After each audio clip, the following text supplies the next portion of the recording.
Coulter one kite. I'm already into the 420, damn it. So what are you doing? Nothing. Nothing? Why not? Trying to get on this Lifestyle Radio website. Sounds like a cool website. Yeah, it's alright. Oh, wait, I might have it. You might have it. You're listening to Lifestyle Radio. The opinions expressed during this show are those of the individual participants and do not necessarily reflect the opinions of their associated organizations or Lifestyle Radio.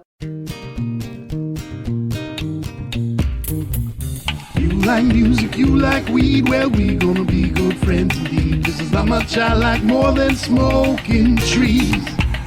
They'll make you dance the do-si-do and teach you how the chiva grows. Smoke a bowl on the 420 radio show.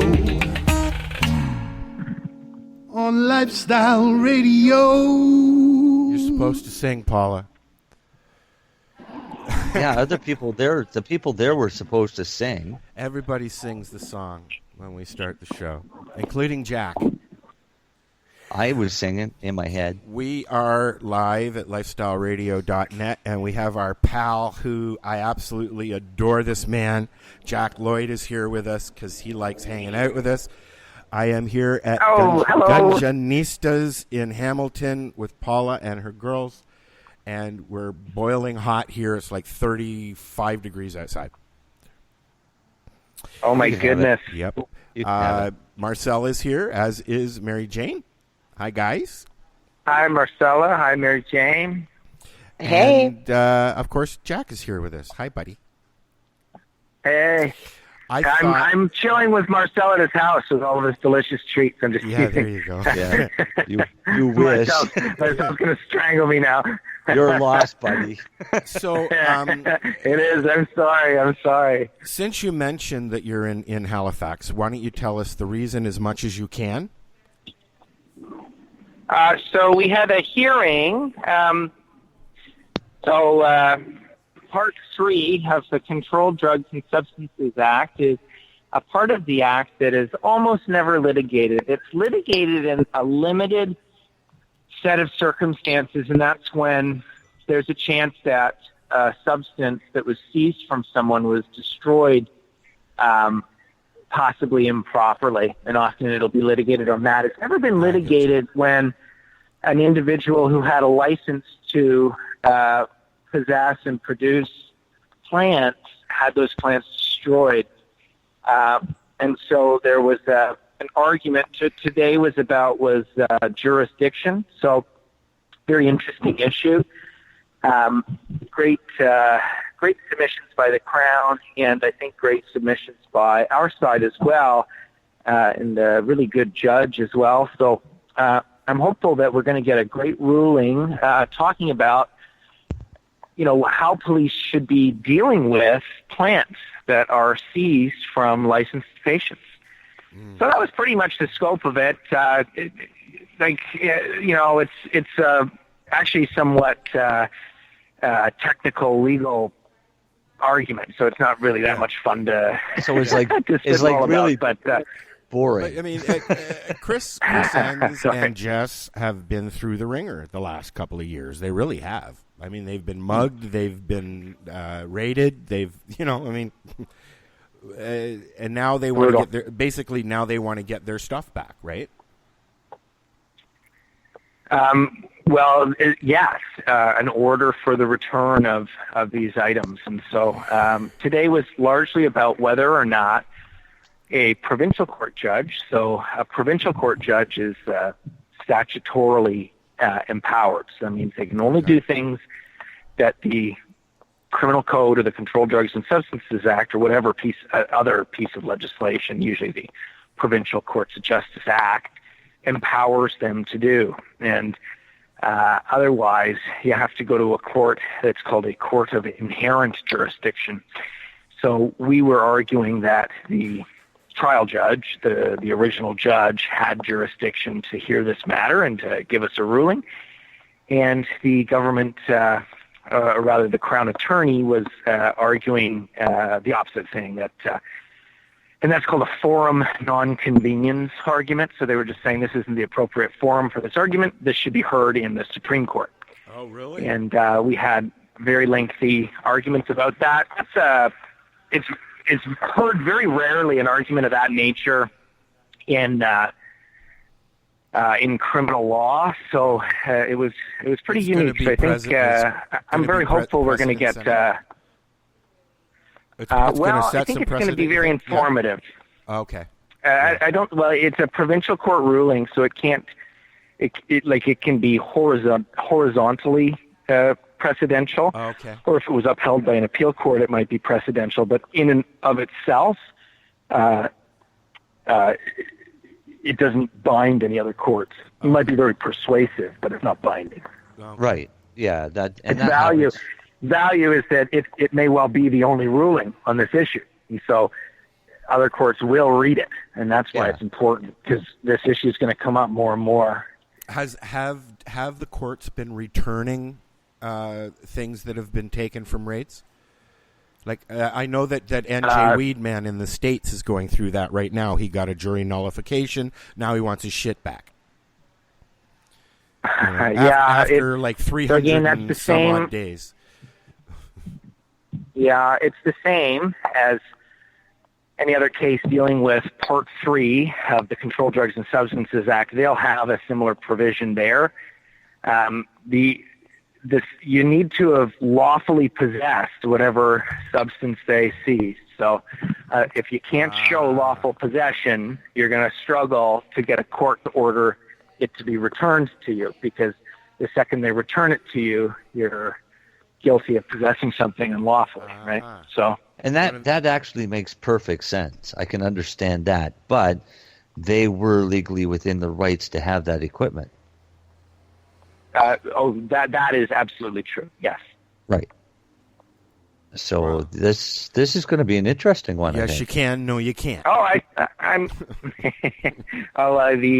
You guys are experiencing. We had like 8 hours of it. I pulled an all-nighter getting ready for it, so I'm all full up on this argument. A very interesting argument, and I think important for our community, because how often do people get raided and then the charges don't go anywhere, and some poor guy and they never left. get their stuff back. Yeah. Yeah, I would think a lot of people. Geez, Jack. The cops actually took about 5 pounds of my stuff that was lost in transit. You want to help me get it back? Bring it on. There you go. Another Jeez, one. man, But, I wish I'd known you a so, couple of years ago. So often, your lawyer's advice is going to be don't say that it's yours, because that's, quite often a fundamental part of your defense, right? Right. Mm-hmm. Except in this case, where you're legally entitled and you might want it back, it might be in your best interest to say that it's yours and that you want it fully accounted for, because you're going to get it back. That's right. Yeah, it may well be absolutely in your best interest to make a claim for the darn. So what happens when? But it may also, and I'll just clarify that I always recommend speaking with a lawyer before you make any statements in that regard. That's of the utmost. Yeah, make sure you're going to get a lawyer like Jack with a brain. Not knocking your profession, man, but there's a lot of them out there that don't stop and think. So, Jack, what do you think that somebody should be thinking? An officer walks into their house or where they're working or whatever and confiscates their medicine, and they're legal. What's the procedure there? Because a lot of people don't know. Like, what should we be doing? So if you're lawfully entitled to it, and we're getting into this funny territory where. Yes. What is lawful? You need to be conscious of what's the law now and what's the law going to be in 109 days, right? Yeah. So in the event that you're a licensed patient and you have cannabis that you lawfully possess pursuant to that license that isn't in excess of your authorization to possess or your personal possession limit, right? So in general, less than 150 grams on your person, and much more likely to be closer to, whatever your order was from your LP or whatever you're authorized to carry pursuant to your ATP from your DG or your personal use production license, right? So what you have on you is yours and it's lawful and you're certain of that, then, it may behoove you to notify the officer that you possess it lawfully, right? If you notify the officer that you possess it lawfully, then you're going to advise the officer not to destroy it. And that, like often these cases come up, as you say to my client will say to the police officer, well, I have a license. And they'll say, well, show it to me. They go, well, I don't have it on me. So sometimes, the cop will say, all right, well, you come to my station tomorrow. You bring your license and I'll give you your cannabis back. But otherwise, I'm taking this away. They might even lay a simple possession charge on them, and then they show up with their license at the cop shop, and the cop gives them their medicine back. That wouldn't shock me. But again, Jack, yeah, that's exactly what happened with me. Pure later confiscated a package, called the police, told them it was a substantial shipment of marijuana. They called me. Right. I asked them if they had my medicine, and he said, that's why we're calling. I had to go in, show them my ID or show them my MMAR certificate, and they gave me back my pot. Now, getting to the MMAR, what's the argument there? Most times, a cop will say, that's expired. There's been a few cases that I've heard of where people have been arrested. I carry a copy of the injunction in my briefcase as well as a copy of the Smith ruling in my briefcase. Oh, most people don't have a big briefcase like that, Marcel. If I'm going to the beach, the only thing I've got is... My ass gets covered when I leave the door, dude. Yeah, well, It's one of those things, if I'm going down to the beach for a walk, I've got my blood kit, and I have my license in there, and I usually have my shotterizer in there. That's one. And, and so on and so on. But, one thing I did notice, we went to see some concerts last week, Jack, and down at Budweiser. I went and saw Imagine Dragons and Robert Plant, and both times we got them in, we brought our shotterizers in because I just put them in my kit. And the minute you say diabetic kit, they go, oh, not touching it. So, but very cool. It's now he's just ratted them out. Every diabetic's right. not going to have their kit inspected. They can't do it though. The minute it's medical, you're never getting away with it again. There you go. Oh no, they're just going to say, "Open it up." Oh, that's a shotterizer. I heard Al talk about that on his show. Sure. So like that. Yeah. Well, that's one. That's two. That's three. And then he's going to look and say, wait, are you Al? Yeah. You know what? Are you the Al? Yeah. I was walking along after talking to you, Jack. I was at Cannabis. I was walking along, and I was heading out to meet Tracy Lamori, who was, I was giving her a lift home. And I walked by a booth, and somebody went, "Hey, Al, love your show." And I was like, uh-huh. Who was it? Was it? I have no idea. I got scared and I ran away like a little rabbit. Hey, that's awesome, man. You had a fan. That's cool. Well, it scared Support me. the show as they should. I poked my head up out of the ground for 5 minutes and I go back in. I was in the hydroponics store, and the guy saw me with my cane. He said, "Do you have a bad back?" And I said, "Oh, I've got multiple sclerosis." He said, "You should talk to a guy." He said, "His name's Marcel." He said, "He knows a lot about MS and how to fix it with cannabis." He says, "In fact, you kind of look like him." And I said, "Maybe because I am him." I said, "But thank you." This was a guy that had heard me speak about 4 years before at a university. And I said, "Oh, bonus. Right on." So, yeah. We're famous, Al. Beautiful. Yeah. Oh, beautiful. No, I don't want to be. We just keep helping people. We're going to take a quick break, and we're going to listen to some music that I haven't even picked yet. Yes, I've got it right here. It's the Lab Cats Coffee and Pot, and I thought that was appropriate since we're here at Gungeonistas. And we'll be right back with Jack. Because Jack knows shit. Lots of Yeah, shit. this Jack knows. All right, we'll be right back. Hey, this is Cheech. And this is Chong. And you're listening to Lifestyle Radio. What is it? Lifestyle Radio. Say it one more time. 420 Radio? Ooh. Hang up and try again.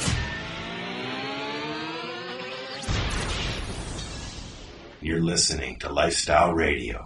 Celebrate Indigenous Awakening at Legacy 420's first outdoor music fest, August 11th on the Tyendinaga Mohawk Territory. This one's about rock and roll and comic books and bubblegum. Featuring Headstones, DJ Shove, Derek Miller, and more, with host MC Howie Miller. Opening drum ceremony at 12 noon. Medicinal food and Indigenous vendors and artists. Free camping. Tickets $75 at legacy420.com. A 19 and over event. Indigenous Awakening, Saturday, August 11th on Tyendinaga Mohawk Territory. Take Highway 401, exit 556. Sponsored by NIMCA and Legacy 420.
I have to tell Jack to be quiet because he likes to talk so much about stuff. And Jack, you know, I adore you and I adore what you do, and thank you for everybody that you have helped, you know, for what you've done. I have a question. Here in Hamilton, there are dispensaries popping up all over the place and lounges popping up all over the place. And we have the one here, the Hamilton Village Dispensary that you were working with to allow them to stay open. The judge basically said you can stay open until this is done, right? Yes. So can you explain why that is happening? Because, you know, dispensaries are popping up all over Hamilton, but not Toronto. Everything's going underground. So, two reasons. Reason one is you don't see such aggressive enforcement as far as police raids are concerned in Hamilton, and reason two relates specifically to the municipal licensing and standards issue that I was counsel on in Hamilton. So Hamilton had its injunction, which was unsuccessful, and as a result, Hamilton Village Dispensary is, until there's a hearing, it's exempt from the bylaw. In a broader sense, what it means is that it's very unlikely that another injunction will be brought in Hamilton, simply because the first one, our team won, their team lost. So other judges are most likely going to go along with that ruling. In Toronto, because the injunction there lost on an interlocutory basis, the city essentially can bring one at will. They haven't, but they can bring one at will. And as a result, there's probably 51 left in Toronto, with many moving underground rather than openly operating. Exactly. But largely the issue is, I think, that police, the city and the police can make it too difficult to continue existing. Yeah. So, only certain ones continue. I think the other thing is yes, it's great that judge has seen common sense to do this in this case. But if Hamilton gets overrun with dispensaries and lounges and things like that, I could see the next judge stepping up and saying no and putting the kibosh to it. Well, I don't want to say too much in case I'm being listened to, but you're correct that they may well bring a broader injunction and relitigate the issue. But of course, our community is a resilient one, and we're ready to fight. And we know this is in a broader sense an important conversation, or I suppose you'd call it a dialogue, between our community and society at large. And we're on a massive fight right now for self-determination, and all of these important issues relating to self-determination for our community. They rise on patient rights and access rights, and generally movements struggle when they get to the point of economic rights. So we've got the final hurdle, which is allowing for small privately owned businesses, and that's where we're at right now. So whether they're going to push the envelope too hard in Hamilton, maybe it will either result in increased enforcement, or it'll result in the police or the city issuing rules and regulations for their operation in order to curb their behavior. Well, okay. So, what is this padlocking I'm hearing about? They're saying that they have the right to go in and padlock a business if they're not adhering to the bylaws. No. Okay. The padlock issue arises pursuant to Bill 174. That's the provincial legislation. The provincial legislation allows for a same-day closure order to be issued, so that will shut the premises down immediately. Yeah. And it's not like the criminal law where you're innocent until proven guilty pursuant to the bylaw. If they say it's a police officer is the enforcement mechanism for the closure order. So if a police officer says, no, you're operating illegally, then and there they can bar anyone associated with it from the premises and padlock the door. And their position is, well, if you want to challenge it, go ahead, but it stays padlocked until you get a ruling. And is that happening? In a sense, that's happening on October 17th. So unless we lobby and fight and push for change, that power is forthcoming. So we've had some heartening changes in the regulations that were released 2 days ago from Health Canada. So there may be broader and better opportunities for businesses to join the legal framework. But as far as private shops go, and as far as private vapor lounges go, they're not envisioned in Ontario. So you need to be talking with your local member of provincial parliament and talking to them about how important it is to you, talking about how these are small businesses, are, like it or not, the Progressive Conservative Party is a party of small businesses. And, it seems offensive to the foundations of their party that they would essentially render thousands of people out of work, shutting down private dispensaries and lounges in order to spend billions of dollars opening their own shops. It just doesn't make good sense. So we've got a good case, but we need the government to listen. And so lobbying, talking to your local politicians, like now is the time. I can't stress that enough, because October 17, they're going to be able to, we won't, it's not like an injunction where at least we have a chance of fighting it. This is just a closure order without the opportunity to prevent it from happening. So the Hamilton Village dispensary case does also have a vapor lounge aspects to it. So we are challenging the constitutionality of barring lounges. So a win in that case may spark change for the community and for access rights. But right now, it's up in the air.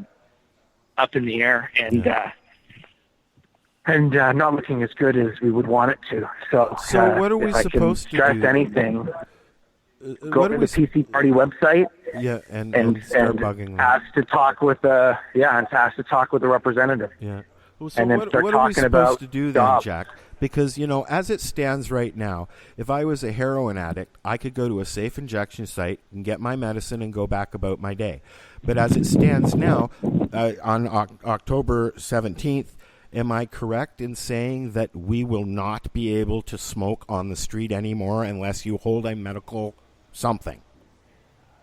Well, under Bill 174, that's the Ontario Provincial Act, and a host of other provinces have different rules and regulations. Ontario's is simply the most draconian. So unless you're medical, that's correct. You can't do it outdoors. Now, it's a ticketable offense, but that's scant. They're giving $85 tickets here in Hamilton. I've heard several people say that a few people have been fined. Well, those fines are right. The law's not in effect yet. That's right. So they're issuing you bylaw tickets relating to a host of issues, but that's not what the new law is. The new law, these are going to be new special tickets they issue if you're consuming in public. But we got to keep pushing. So somebody that gets charged with one of those tickets needs to raise this constitutional issue. Yeah. Fight it like a So we got to go back to court. Yeah. Again and again and again, and I think that I think we've got a few more years to go here, There's lots of great changes happening, but there's also still a lot of fights that need to happen. Yeah. What's happening in Nova Scotia, Marcel? Are you guys going to be allowed to have dispensaries? Are you going to be allowed to have lounges? Or are you here? No, what's happening here in Nova Scotia is our dispensaries are going to be run by the Nova Scotia Liquor Commission against the recommendations of both the federal task force and the provincial task force. They're going to be in existing liquor stores with liquor. Really? And the Nova Scotia Liquor Commission has come out and said that they're not going to be selling medical cannabis products.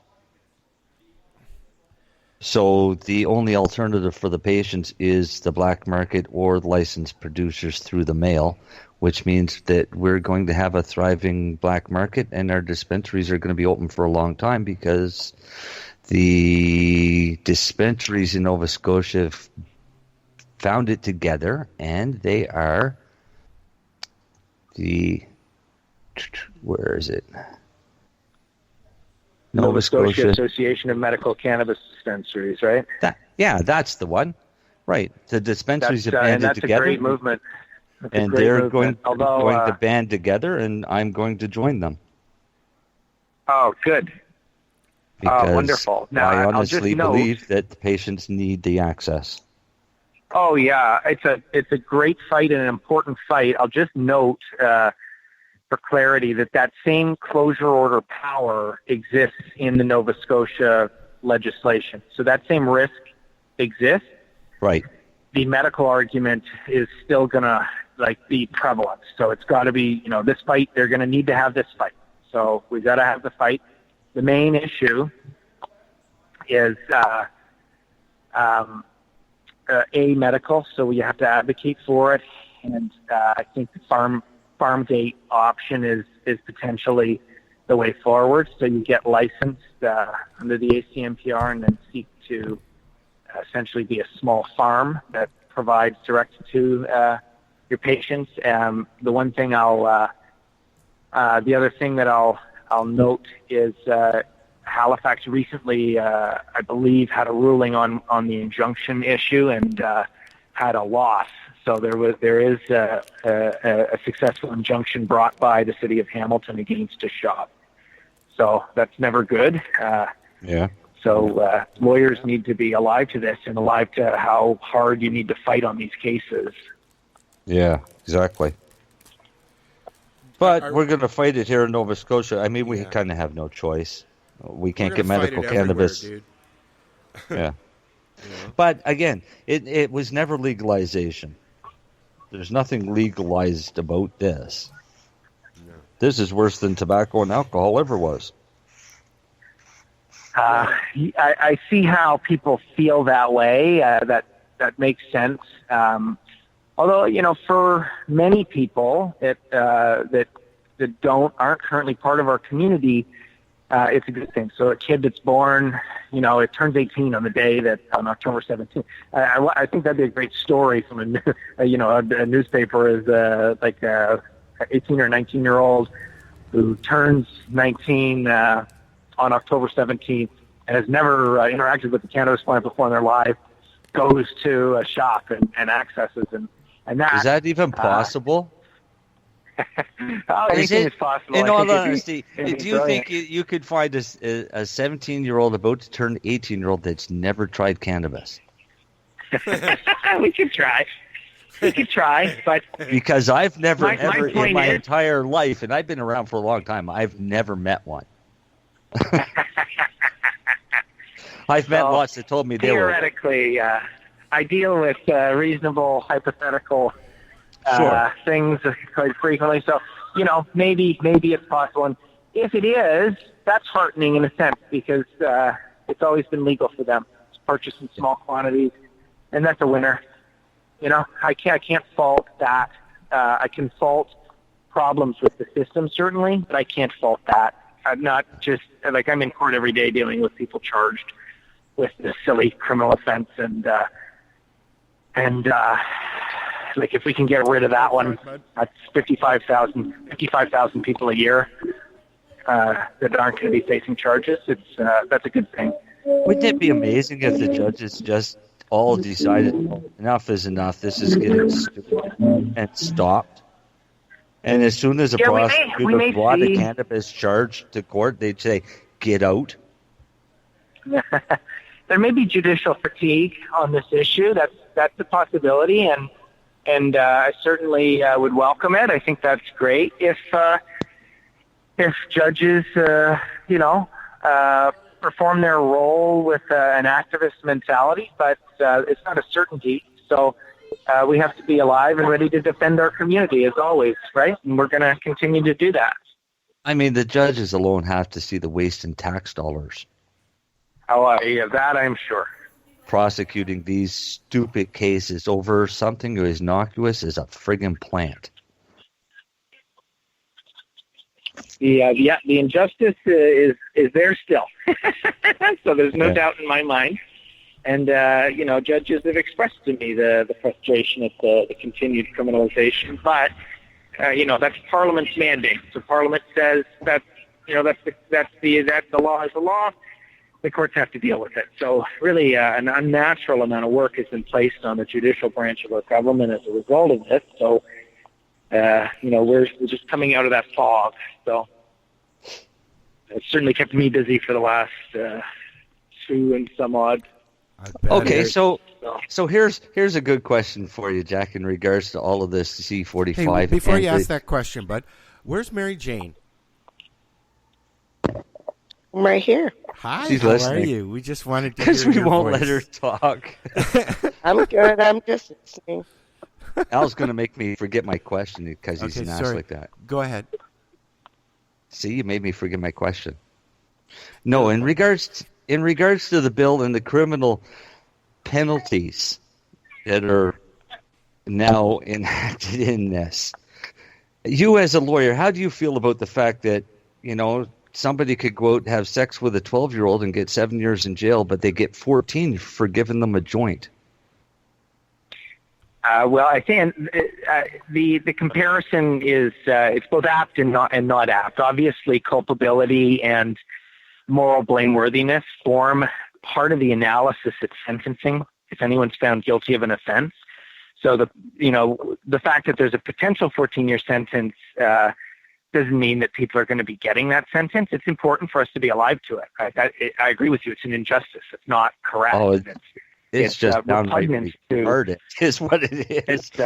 It's very, we can agree that it's very bad. Now, if you were found guilty of this particular offense, and this is important for lawyers, is we need to be ready to deal with someone that's found guilty of precisely what you've described, because, we have to be ready to make sure that nobody's getting jail sentences over this issue, because that's, nobody should be in an iron cage for cannabis. I don't care how much cannabis. I don't care, what you did with that cannabis. If it's just cannabis, nobody should be going to jail. And so, I agree. And I fight pretty hard on that issue. So, there was a loss recently of a dispensary supplier in Waterloo that got 45 days, and that I spent hours trying to help with that case and was unsuccessful. So people, and it was medical. He was providing medical cannabis, and so that is just it's upsetting. Heartbreaking.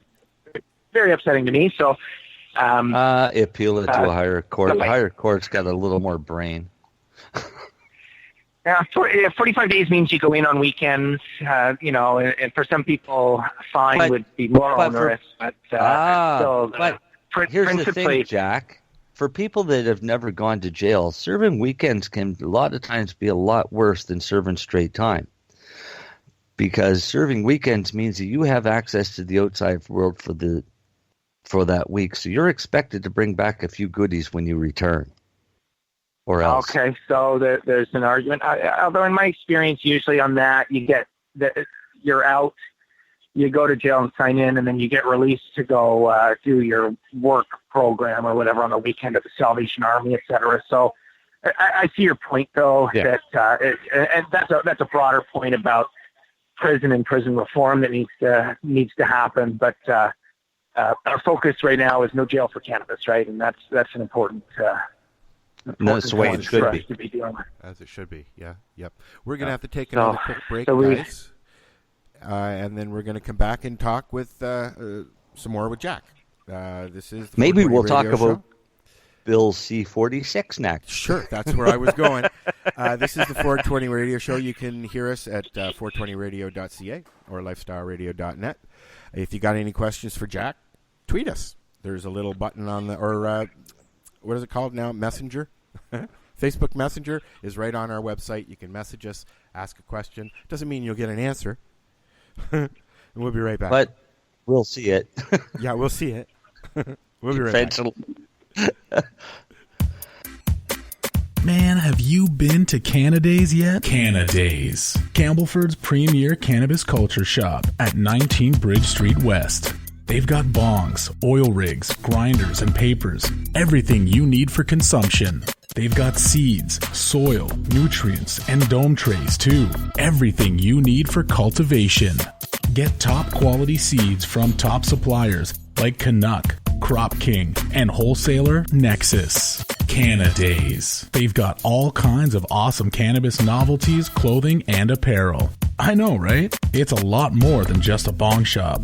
Interested in gaining legal access? Cannadays can help. They're a PACE information center. You know, people advocating cannabis education. Come by the shop and check it out. 19 Bridge Street West, Campbellford. Cannadays. Have your say without saying a word. Cannadays.ca.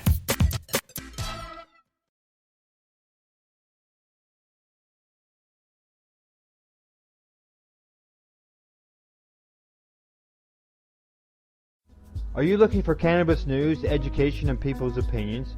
Are you looking to learn what Canadian and international cannabis advocates are doing, not only now, but what got them to this point in their lives, and what does the future hold for them? Do you want to learn how patients are using cannabis as their daily medication, or learn how their cannabis use helps them with their medical condition? If you answered yes to any of these questions, then I'm going to suggest to you to tune in to Lifestyle Radio. Catch their live weekly shows and have your questions and concerns answered and find the experience you're looking for. Monday, catch your weekly news broadcast with the Reef Reporters. Then on Wednesday, get several hours worth of cannabis public education. We get things started with Cannabis and Coffee with Tamarawana. Then tune in and catch Pottawa with Russell Barth, who calls himself the world's angriest pothead. Finish up your evening with the award-winning Pace Radio Show with Al Graham and joint host Kim Cooper and Alicia Yashishin. No week would be complete without tuning into Friday night's program, the 420 Radio Show featuring Al Rapp and the 420 Radio crew, Mary Jane Baker and Marcel Gignac. Cannabis is a lifestyle, and you can catch all your cannabis lifestyle information right here at lifestyleradio.net or at our sister site, 420radio.ca. You're listening to Lifestyle Radio.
This is the 420 Radio Show. We are live here at Gunjanistas at 242 King Street East in Hamilton. Come on in. They're going to have a puff and paint evening here in a little bit.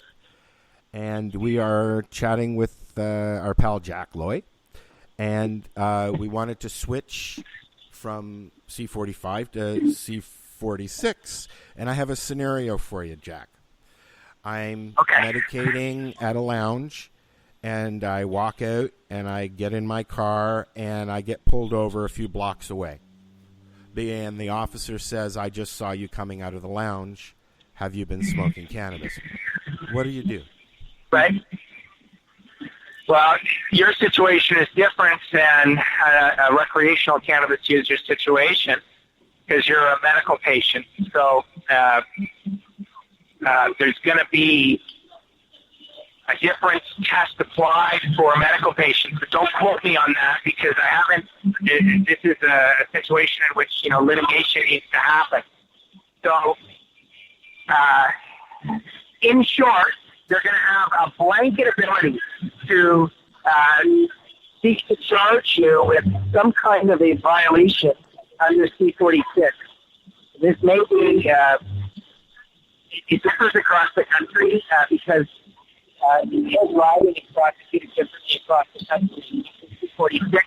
One sec, under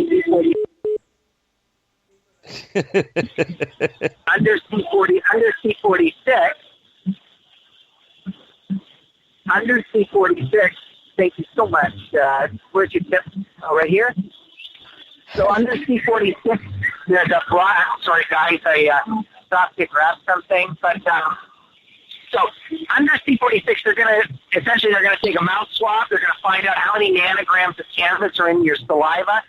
If there's more than 2, they may seek to charge you with an impaired driving charge. Now, the trick is that as a medical patient, the per se nanogram limit may well be different. Okay, that's still being hashed out. Okay, so that's just a logical issue. Is that someone who's a lifetime user of medical cannabis, who's got chronic pain issues, and they need cannabis on a daily basis, they're never ever going to be under the 2 nanogram per se limit. You're never going to be under it. Right? Yeah. So that doesn't relate to impairment. You're probably a great driver. You're probably a great driver, and there's no issues with impairment. So, the question then becomes, how do we test for this? Probably they're going to make you do testing with a drug recognition expert who's going to check to see if he sees signs of impairment. There's going to be a host of analyses that occur to find out if you're impaired by cannabis. And at the end of it, you may or may not face a criminal charge. We haven't answered those questions yet, and that's going to be a real battleground. Oh, wow. That doesn't sound good at all. Like I said, this isn't a good thing. No. Well, there are some good elements. Okay. I'll note that most lawyers that specialize in impaired driving have never seen an impaired by drug cannabis case. It's never happened before. Well, no, because nobody's really ever been that impaired. If you're that impaired from cannabis, you're smart enough not to fucking drive unless you've been drinking. I think that's a fair assessment. And in fact, you see impaired driving go down in states that legalize cannabis, largely because people drink less alcohol when they're using cannabis.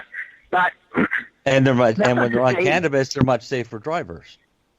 That's right. Because and they've done several. They've done several studies that have already proven that cannabis drivers under the influence of cannabis, especially long-term cannabis users, are more attentive drivers. I agree. And I think it's an important point. And I just want to clarify something. I didn't mean to say that no one has ever been charged with impaired driving, impaired by drug. So impaired by having cannabis in their system. It's just that it does not happen with the frequency that the government wants us to believe. So when they argued for C46, they were saying this is going to be an epidemic and stuff. And you'll remember, sorry, I'm losing my voice, but I got to get a drink. You'll remember Keith Stroop at the Normal Canada conference in 2011, when asked about this issue, he laughed and he said, well, it's not like we've been walking all these years. And I thought that was quite poignant because it was coming from Keith Stroop of Normal, this famous activist, and, a real authority on the subject. And I took a lot of heart from that. So I think the one takeaway from this is we haven't been walking all these years. So we've got a winnable case on this. We just need to raise it. Yeah. And we need to make sure that the first one that gets nailed with this crap has enough sense to get a lawyer that knows what they're doing. Call Jack. Call Jack. He knows shit. That's very kind of you. Another plug for Jack. I agree. It's our fight to win. This is our fight to win because we know that C46 is wrong. So it is definitely our fight to win. Yeah. Got some funky noise happening on the line there. Sorry, guys. I'm just trying to get a drink. In order to get a drink, I got to stand close to the stage. So it'll be like 30 more seconds, and then I'll be better. Okay, I'll mute myself. I was just wondering what that funky noise was. Sorry, I was going to lose my voice if I don't get a glass of water here. Just wanted that guy. So for people just tuning in, Jack is wandering around on the Halifax waterfront. Yeah, and I'm sitting in Gunjanistas watching them set up for the puff and paint. Yep. And if you want to come, 242 King East, Hamilton. And you can puff and paint. You can puff, and then stroke. Puff, yep. Put a dot. I think they're doing a Toronto scape today. Oh, that'd be cool. Yeah, it's really nice, actually. She's got one here. So actually, I plan on doing it at Harvest Fest. Well, that'll be fun. I want to be able to get enough time that I'm not... Okay, problem solved. I'm back, guys. Sorry about that. Perfect. Okay, so for C46, it's our fight to win. We do need to litigate the issue because the nanogram limit is most certainly unconstitutional, unjust, and profoundly unfair, most especially for our community. For critically and chronically ill Canadians that require medical cannabis, can't get access to it and can't use it effectively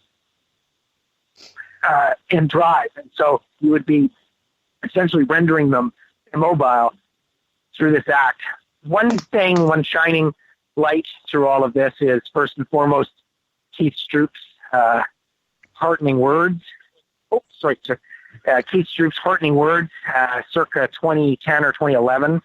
It's not like our community has been walking all these years. And then finally, an issue that's slowly becoming more prevalent, which is that of autonomous vehicles.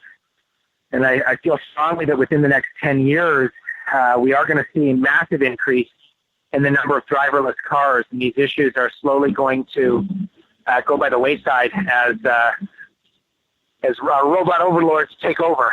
So as scary as that is, it may well provide a cure to this issue. I read when they released the partials earlier, like a few months ago, I read some stuff about cannabis in the car and stuff like that. And if you live in a mobile home and the driver is not using the cannabis, you can actually medicate while you're driving down the road. Is that not correct? If you live in the home? You've got a great case. I'm not going to tell you yes or no because... Okay. But you've got a great case. Really? But I'll tell you this, is that if people have been found guilty of impaired driving and dangerous of driving while intoxicated when they were sleeping in the back seat of their car while drunk, the car is parked, and the keys are locked in the trunk, you can still get convicted. Yeah, that one pisses me off. Yeah, I don't like that one either. I do that all the time. not if the keys are in the trunk, I don't think. Because I think that was I can't remember the actual... I think what had happened was if the keys had been locked in the trunk, he would have gotten off. But sorry. Because the keys were within his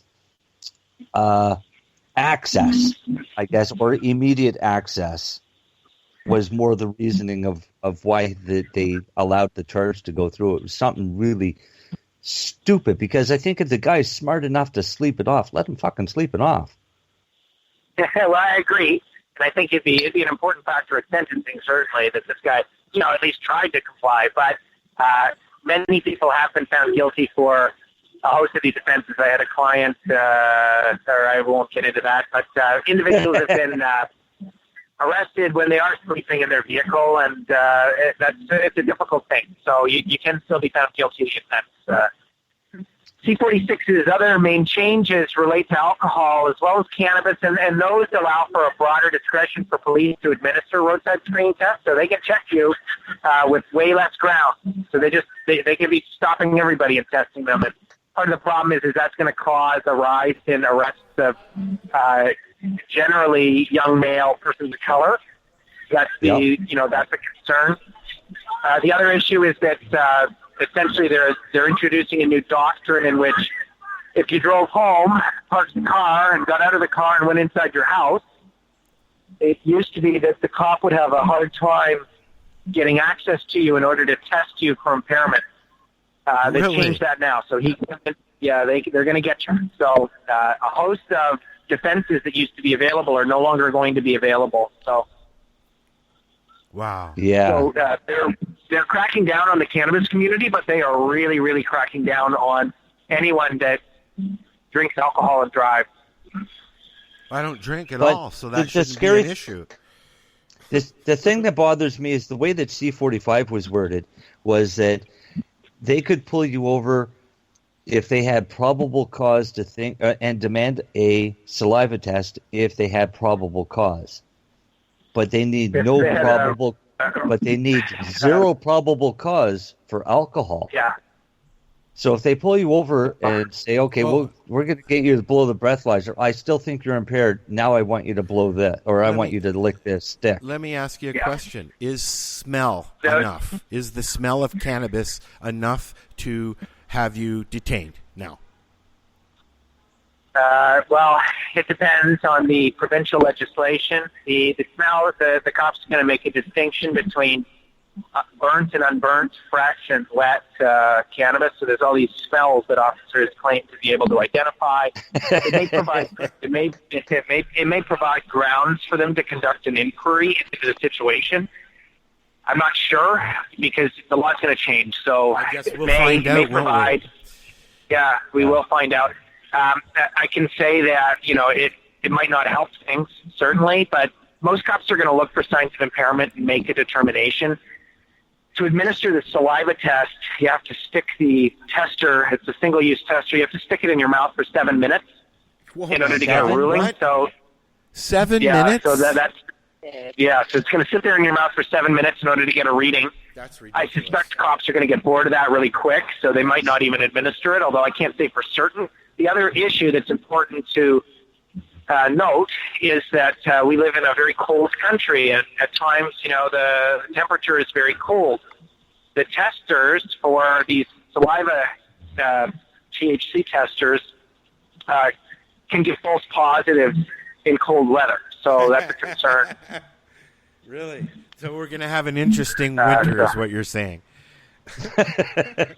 Yeah, we have to wait to see. So I think there's going to be a lot of constitutional challenges on this issue. So says he's going to put he says he's going to put money up to challenge C46, which I think sounds very exciting. So I'd love to be involved, but whoever does the case, I hope they rock it and we get a good ruling that these first day limits are unconstitutional.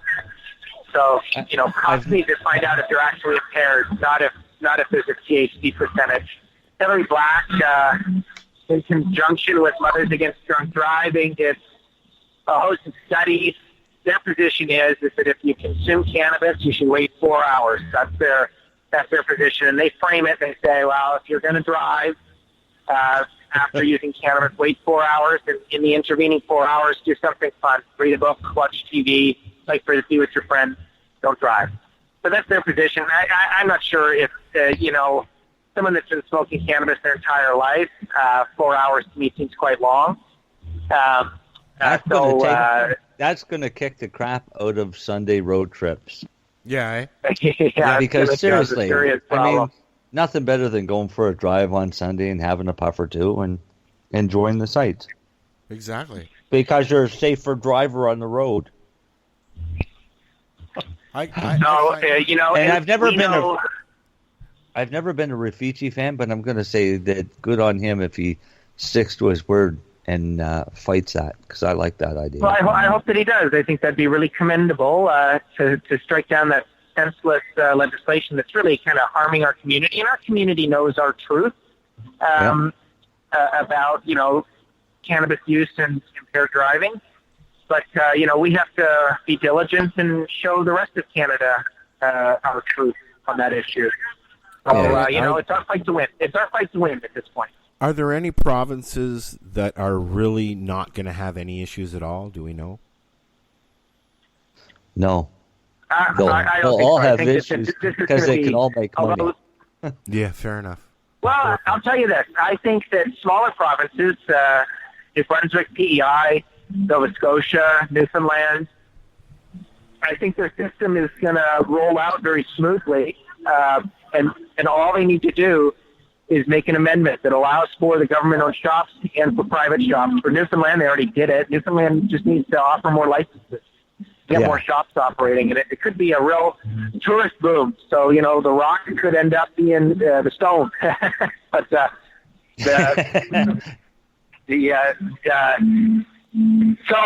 you know, big changes afoot, but there's a lot. I don't like to get down about it. I think that, you know, we have a huge opportunity to get a really good framework in place. You know, I'm proud of Canada as a nation. You know, nobody's going to be arrested for less than 30 grams of cannabis. It's and people, you know, it's because I deal with it so frequently. Of like somebody, you know, hanging out in Parkdale or hanging out somewhere and suddenly getting dropped into the criminal justice system. It's quite traumatic. It's not very nice. It's scary. Yeah. It fosters distrust of the police. It fosters, you know, post-traumatic elements of stress and things of that nature. And it also potentially could mar their criminal records for the rest of their lives. And that's going to go away. I think we should, as Canadians, we should be proud of that. Well, that is true. And do you think they're actually going to? There's a Harley afoot. They're actually going to start pardoning. There's been a lot of. Well, they say we're not talking about pardons yet. Bill Blair says it's an injustice. I agree. It's you know, grossly disproportionate. But Bill Blair's saying grossly disproportionate in relation to simple possession charges. Yeah. You know, where the real value of pardons comes is theoretically, you know, for possession of cannabis under 3 kilograms for the purpose of trafficking. That's right. That's our next hurdle. That's going to be the real fight. So I think we're going to win when we fight over simple possession. But I think, you know, they're going to put up a heck of a fight regarding trafficking under 3 kilograms. And, you know, on a reasonable hypothetical, so, you know, if we assume, you know, that's passing a joint from person A to person B. So it's not, that's trafficking under 3 kilograms. Right. Are they going to push it that far, do you think? Well, logically, it's already there. So, like, if you have ever passed a joint from person A, yeah. Oh, I think we can do it. I think we can definitely do it. I can't see why not. Because, I mean, to me, that was always the stupidest law ever, was just passing a joint constituted trafficking, giving somebody cannabis constituted trafficking, selling somebody cannabis was trafficking. Well, yeah. But giving it, no. Yeah, but then their attitude was, well, if you went and picked it up for somebody, then you were trafficking. We need to add... Go ahead, Jack. Oh, I agree with you, and people face significant jeopardy on that issue. I'm actively on cases where, you know, there's clear... on certain cases, I'm fighting hard just to get a case so that my client can plead guilty to simple possession of marijuana, because I know that I can win that fight in 109 days to get that offense pardoned. So there's a lot of value in it. So there's a lot of fights left to be had. So, our community needs to keep being diligent and to keep being good people, man. And hopefully, the rest of Canada catches up with us, and then the rest of the world catches up with Canada. Well, I'd like to be there that first time a cop walks up upon you, sir, and says, "You can't do that here, Jack." I think that would be a very interesting argument to hear you have with a police officer, if you haven't already. I would avoid that like the plague, but I think there's a lot of value in it. A lot of value in open, honest discussion with law enforcement. Yep. And in our community, we want to be law-abiding, right? If they give us good rules, we'll follow those good rules. And let's also remind people that most police officers are on the same page as us. They don't want to deal with pot anymore. But they are working. They have a mandate, and they will continue to do their job. And a lot of cops will tell you that. I got no issues with cannabis and people who use it, but I have to do my job. Well, they can decline, they have discretion under the Police Services Act to either enforce or not enforce the law. So I don't buy that.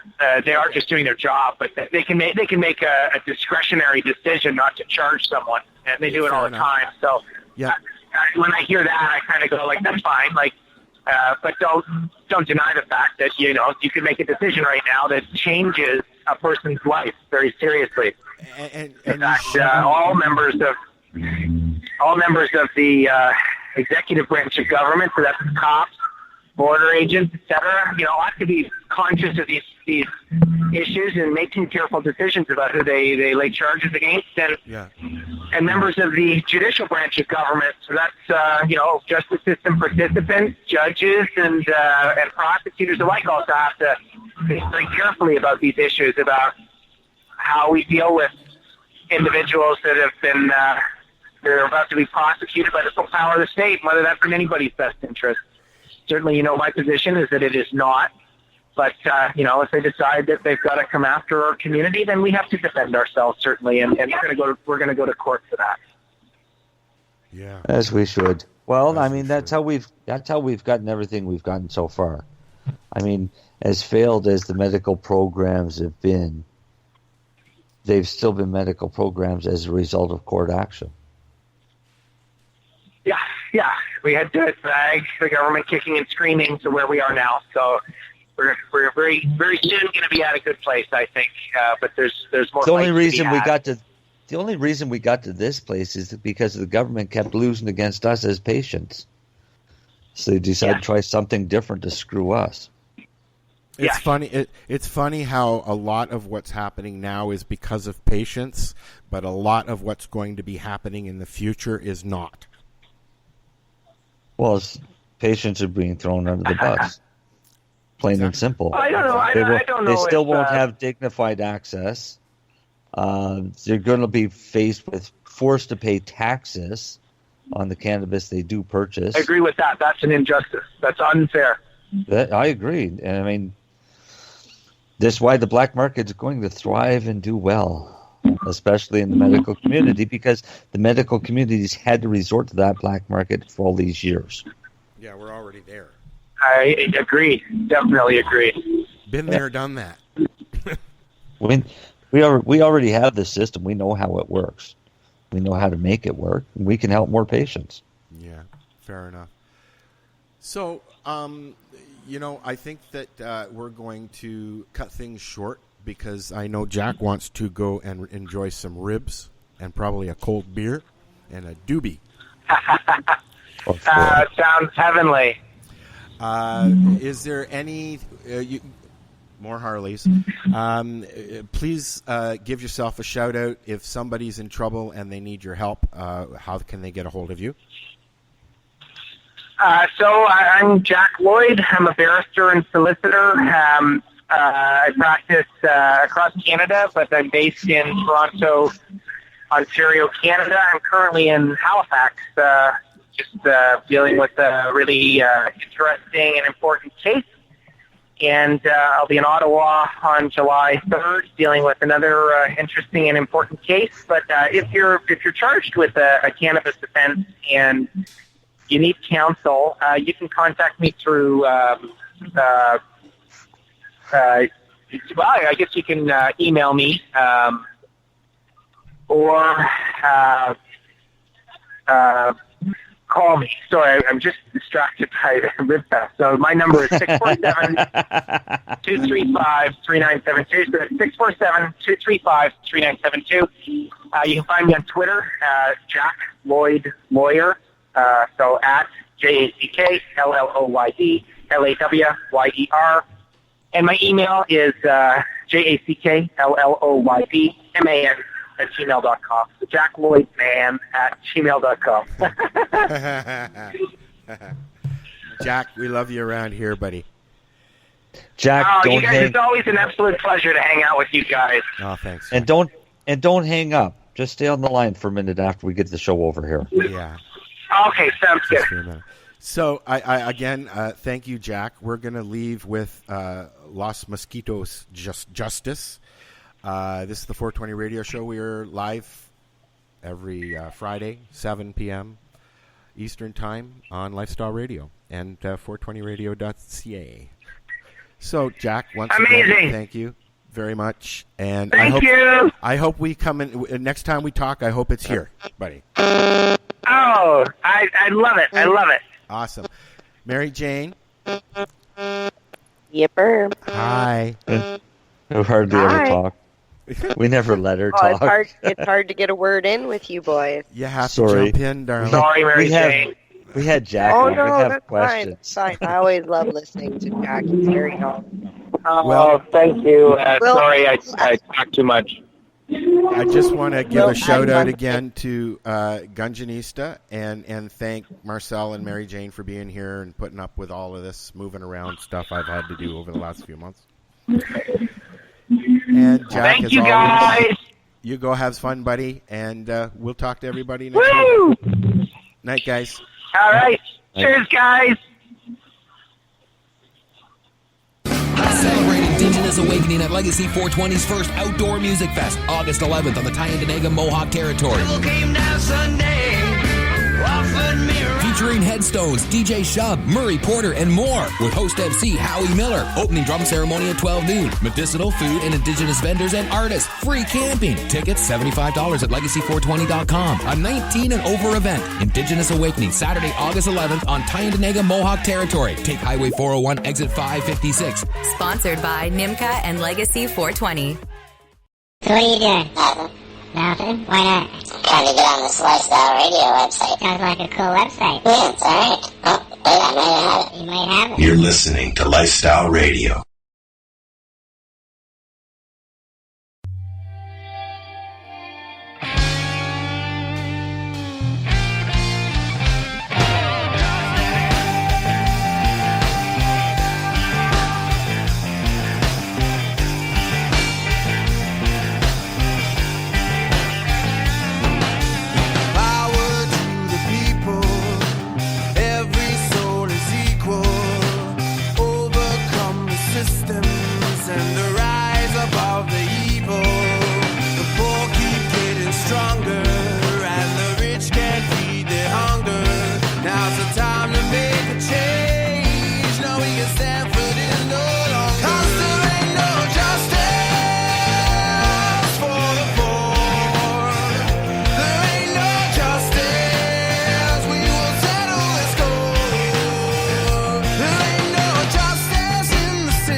So what are you doing? Nothing.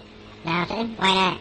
Trying to get on this Lifestyle Radio website. Sounds like a cool website. Yeah, it's alright. Oh, wait, I might have it. You might have it. You're listening to Lifestyle Radio. The opinions expressed during this show are those of the individual participants and do not necessarily reflect the opinions of their associated organizations or Lifestyle Radio.